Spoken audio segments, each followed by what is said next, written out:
I born and brought up and educated in India, and I have a very interesting story that how I am a safety researcher. So I grew up, and I didn't have much inclinations at the time when I grew up on safety aspect.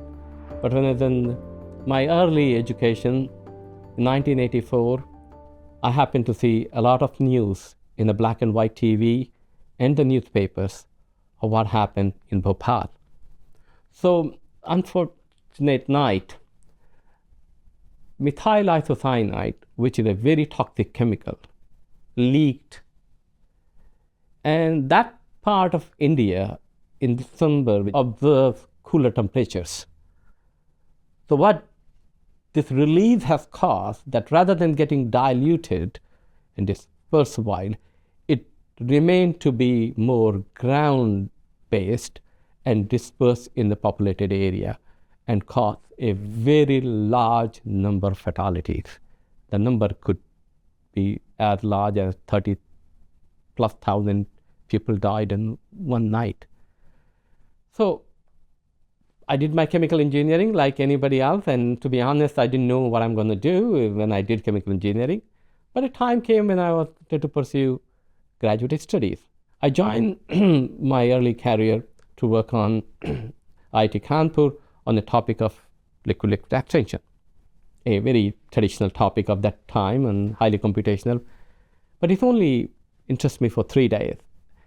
And I continued to ask myself, why am I studying this?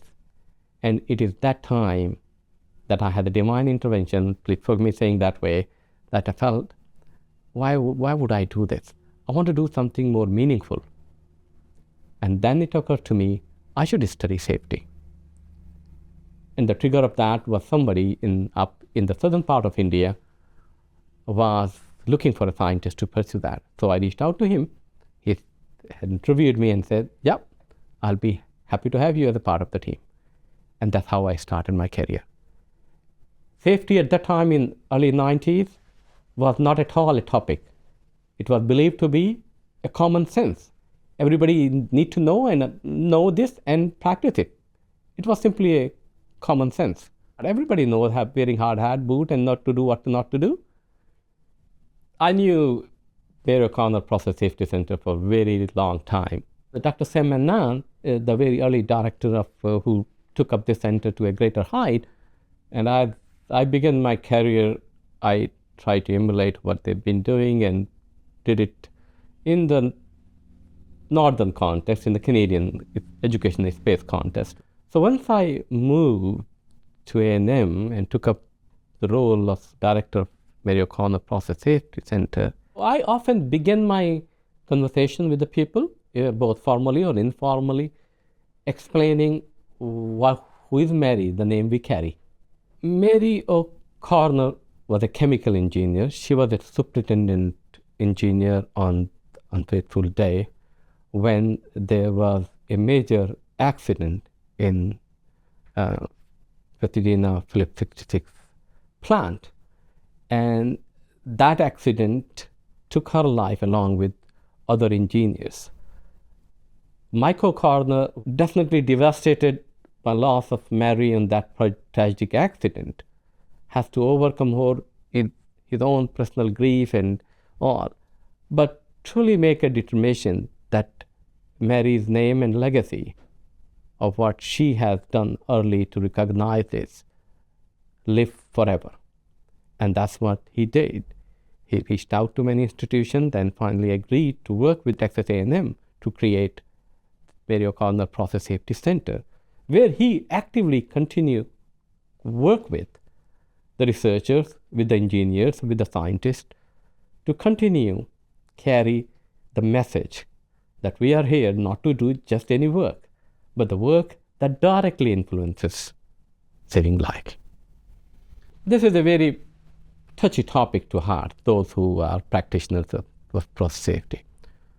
We could have simply a process safety center, and that could have or would have carried it. But carrying Mary's name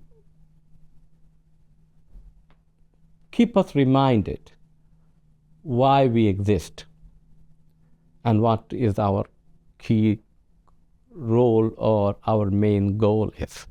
And that is, very simply put, saving life.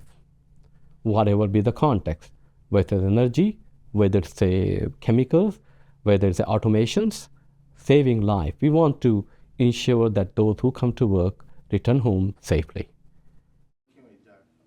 This became a goal or a passion for the people who work in MKO or participate in MKO, because we studied what happened to Mary, and that's a tragedy. Carrying that name with the center keep us reminding that we just don't exist to do any work.